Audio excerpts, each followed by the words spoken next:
Welcome to the Fear and Greed Business Interview. I'm Sean Aylmer. What does it take for an Aussie company to expand globally? This week, we're seeing it playing out for two different companies with vastly different results. On one hand, we have property giant Lendlease abandoning its international strategy, or most of it at least, selling down stakes in its offshore developments to focus on growth at home.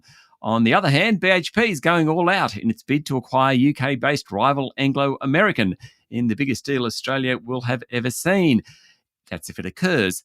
It's certainly not just these two, though. Domino's Pizza, CSL, Goodman, Wisetech, the banks. Global expansion is a well-trodden path with varying strategies and varying degrees of success. So just how good is our track record as a nation, and what's it take for an Aussie company to make it globally? Remember, this is general information only, and you should seek professional advice before making investment decisions. Todd Hoare is Head of Public Markets at LGT Crestone. Todd, welcome to Fear and Greed. Thanks, Sean. Great to be here. Let's start with Lendlease. What do you make of their new approach? Is it an admission that their global strategy basically didn't work? I think it's absolutely an admission that conditions have significantly changed over the better part of probably the last 5 to 10 years. Australia, we haven't actually had an activist mentality in terms of investment in Australia, generally speaking. It's always been very, very soft. But you've obviously seen with John Wiley at Tanara, you've seen with David DePiller at Homeco. Those investors in particular, and I guess Alan Gray as well, have taken a slightly more hands-on approach to Lendlease in particular and what they think will work for that company. And that is, quite frankly, a shrinking to greatness. Yeah, I mean, it's this whole activist approach which we have seen. There have been people, I suppose, Anton and Jeff Wilson and some of those guys have over time been a bit more activist, but we're certainly seeing a lot more of it. Does a company like Lendlease, it kind of really has to listen to those guys? It just seems they have more power now, or maybe they're just doing it more publicly? I think it's a combination of things. They obviously have more power in that they were taking genuine stakes of reasonable positions in these companies. The second thing I would note is that all of those investors that we mentioned previously had, to varying degrees, pedigree in this particular industry, and that carries significant weight. And I'd say that the third thing, and probably the most important thing, and one of the things that you were driving at, is that they had ample ammunition, because Lendlease's track record over the last 10 to 15 years has not been great. They have not executed particularly well, and that left themselves, the board and the senior management team, that left themselves open to these types of approaches and this type of restructure. And ultimately, they were left with little choice. This was in the best interests of shareholders to go down this path. Their ability to execute now becomes paramount, and how long and how easy that can occur is probably the next set of questions that investors will be asking. Let's switch to BHP and its pursuit of Anglo American. BHP hasn't got a totally clean track record either in terms of acquiring businesses or merging with businesses offshore. Though as a very large company, they seem to have done it pretty well in places like Canada and potash and stuff like that. What is it about BHP that makes it better than Lendlease? Is it a size thing? Is it an execution thing? Is it the industry it's in? What is it? We probably need to be a little bit careful of saying that they are better than others. They certainly operate in a global business. They sell global commodities to offshore investors. So they certainly take a global macroeconomic perspective, but they have had their own issues. Obviously, they sold the Petrohawk assets. They sold their Gulf of Mexico oil and gas assets. You could go back and have a look at Rio Tinto with their ill-fated Alcan acquisition at one point as well. And I think the important thing to note that, particularly for BHP and Rio, they are global behemoths that do mine and generate profits offshore. But at the end of the day, probably something like 60 to 70% of their asset base, of their EBITDA, comes from very, very profitable iron ore businesses and at some point coal businesses here in Australia. They are a predominantly Australian business having to sell Aussie natural resources offshore. And I would hazard a guess that if we go back through time, the bulk of the value that has accrued to shareholders has come from those Australian assets, not necessarily anything that they may have done offshore. So their bid for Anglo, even though they are, I think, trying to minimise that risk by delist or by hiving off certain assets and keeping the better ones, it still remains to be seen how that will play out in terms of the value transfer from BHP shareholders to Anglo shareholders if it were to occur. Stay with me, Todd. We'll be back in a minute.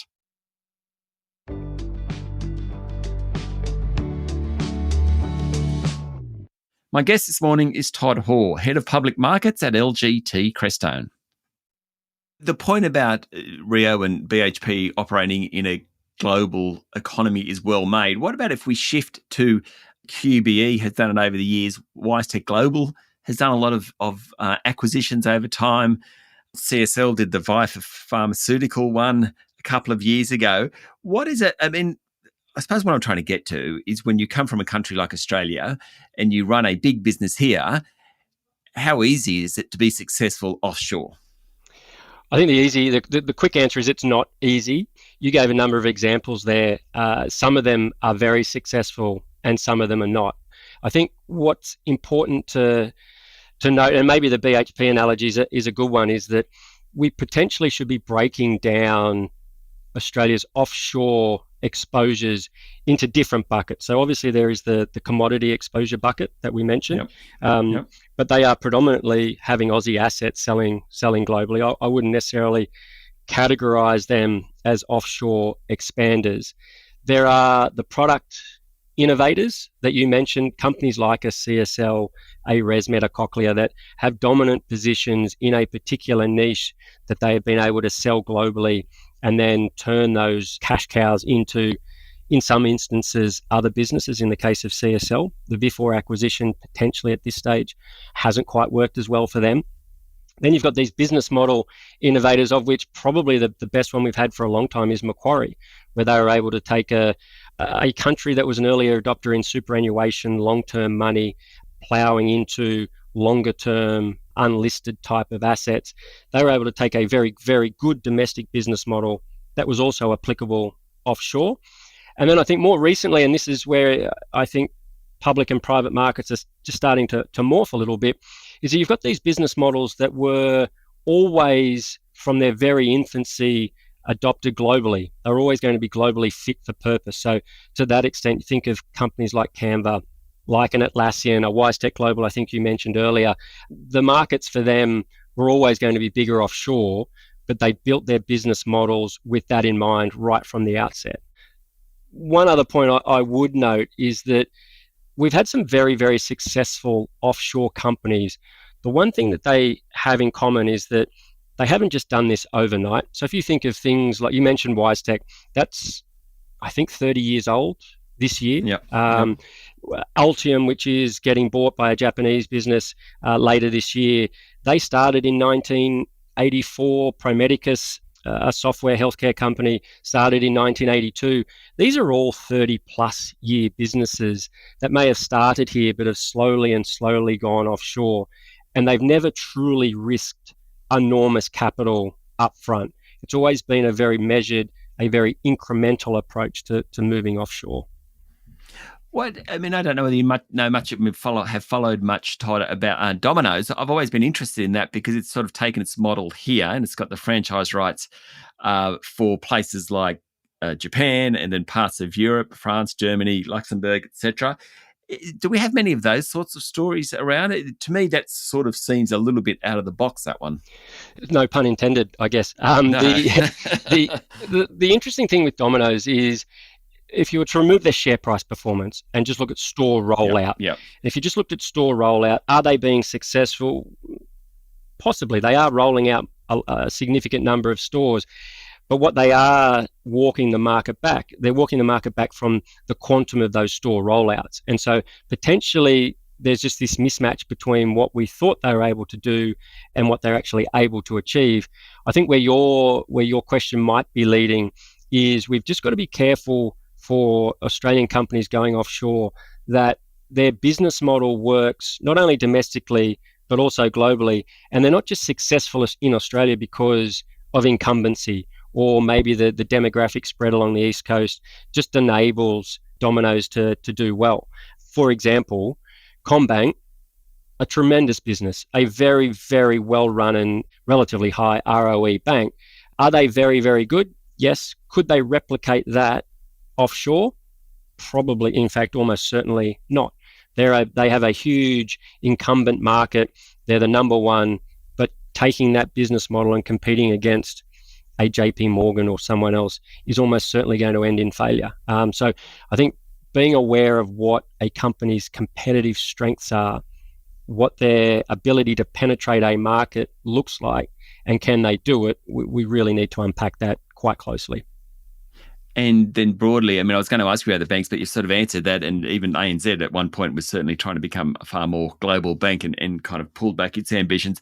So you kind of wrapping up the discussion, in a sense, it depends on the product, be it commodities versus banking versus pizza, and obviously where they're going into, and then the competitor set plus history. I mean, you're kind of wrapping all that together, you're going to end up with some companies who are really good at it and others who should stay away.